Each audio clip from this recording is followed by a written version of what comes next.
Hello friends, ತಮಗೆಲ್ಲರಿಗೂ ಮತ್ತೊಮ್ಮೆ ನನ್ನ ಚಾನಲ್ಗೆ ಸುಸ್ವಾಗತ. ಈ ದಿನ ನಾವು 5ನೇ ತರಗತಿ ಸಿರಿ ಕನ್ನಡ ಮೂಡಲಮನೆ ಪದ್ಯ ಸಂಖ್ಯೆ 7 ಮೂಡಲಮನೆ, ಇದನ್ನು ಬರೆದವರು ಚಂದ್ರಶೇಖರ ಕಂಬಾರರವರು.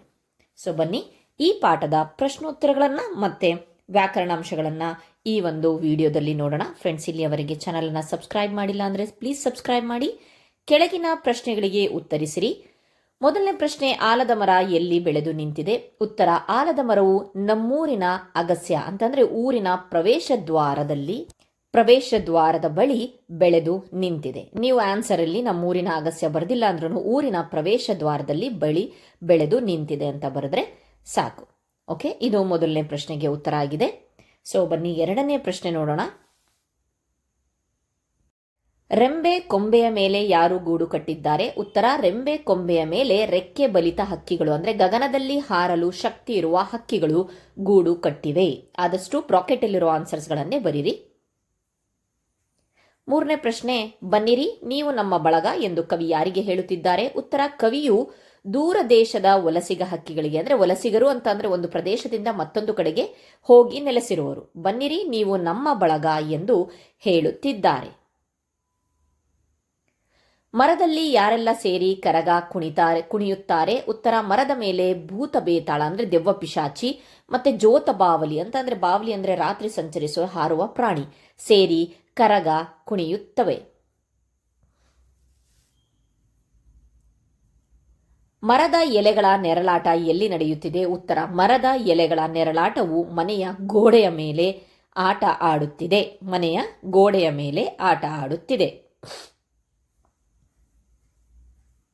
ನೆಕ್ಸ್ಟ್ ಪ್ರಶ್ನೆ, ಆರನೇ ಪ್ರಶ್ನೆ, ಕವಿ ಇಲ್ಲಿ ದೇಶವನ್ನು ಯಾವುದಕ್ಕೆ ಹೋಲಿಸಿದ್ದಾರೆ? ಕವಿಯು ಇಲ್ಲಿ ದೇಶವನ್ನ ಭಾರತ ಮಾತೆಯನ್ನ ವಿಶಾಲವಾದ ಆಲದ ಮರಕ್ಕೆ ಹೋಲಿಸಿದ್ದಾರೆ. ಈ ಮರವು ವಿವಿಧ ಜಾತಿ ಮತ್ತು ಮತದವರನ್ನ ಮೇಲು ಕೀಳು ಮರೆತು ತನ್ನ ವಿಶಾಲ ಬಾಹುಗಳ ಅಡಿಗಳಲ್ಲಿ ಜೀವಿಸಲು ಆಶ್ರಯ ನೀಡಿದೆ ಎಂದು ಆಶಯ ವ್ಯಕ್ತಪಡಿಸಿದ್ದಾರೆ.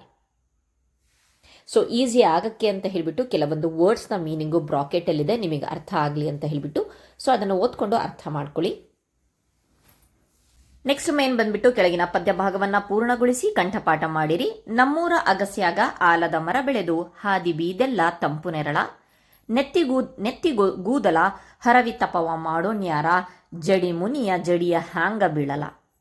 ಎರಡನೇ ಪ್ಯಾರ, ಮೂಡ್ಯಾವ ತೊಗಲ ಗೊಂಬಿಯಾಟ, ಕರುಳ ಬಳ್ಳಿಯ ಕತೆಯ ಹೇಳತಾವ, ನೋಡ್ರಿ ಶಾಂತ ಚಿತ್ತ ನಾವೂನು ಅದರ ಭಾಗ ಮಾತ್ರ. ಇದಾದ್ಮೇಲೆ ನೆಕ್ಸ್ಟು ವ್ಯಾಕರಣ ಮಾಹಿತಿಯಲ್ಲಿ ಕಾಲಗಳು ಅಂತಂದ್ರೆ ಇಲ್ಲಿ 3 ನಡೆಯುತ್ತಿರುವ ಮತ್ತು ನಡೆಯುವ ಕ್ರಿಯೆಗಳನ್ನು ಸೂಚಿಸುವುದೇ ಕಾಲಗಳು. ಇವುಗಳಲ್ಲಿ 3 ವಿಧ: ಭೂತಕಾಲ, ವರ್ತಮಾನ ಕಾಲ, ಭವಿಷ್ಯತ್ ಕಾಲ. ಭೂತಕಾಲದ ಅಂತ ಅಂದ್ರೆ ಪಾಸ್ಟ್ ಟೆನ್ಸ್, ನಡೆದು ಹೋಗಿರುವ. ಮಹೇಂದ್ರನು ಮನೆಗೆಲಸವನ್ನ ಮಾಡಿದನು, ಆಲ್ರೆಡಿ ಮಾಡಿಬಿಟ್ಟಿದ್ದಾನೆ. ರಾಣಿ ಮಾರುಕಟ್ಟೆಗೆ ಹೋಗಿದ್ದಾಳೆ. ಗುರುಗಳು ಪಾಠವನ್ನ ಹೇಳಿದರು, ಆಲ್ರೆಡಿ ಹೇಳಾಯಿತು. ವರ್ತಮಾನ ಕಾಲ ಅಂತ ಅಂದ್ರೆ ಪ್ರೆಸೆಂಟ್ ಟೆನ್ಸ್, ಈಗ ನಡೆಯುತ್ತಿರುವ.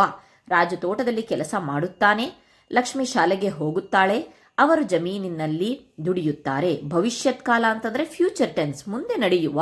ಪ್ರಸಾದ್ ಶಿಕ್ಷಕ ಆಗುವನು, ಶಾಲಿನಿ ನಟಿ ಆಗುವಳು, ವೈದ್ಯರು ನಮ್ಮ ಮನೆಗೆ ಬರುವರು. ಅದಾದ್ಮೇಲೆ ಇಲ್ಲಿ ಒಂದು ಟ್ಯಾಬ್ಯುಲರ್ ಕಾಲಮ್ ಇದೆ, ಇದನ್ನ ನೋಡ್ಕೊಳ್ಳಿ, ಈಸಿಯಾಗಿ ಗೊತ್ತಾಗುತ್ತೆ. ಕಾಲಗಳು: ಭೂತಕಾಲ, ವರ್ತಮಾನ ಕಾಲ, ಭವಿಷ್ಯತ್ ಕಾಲ.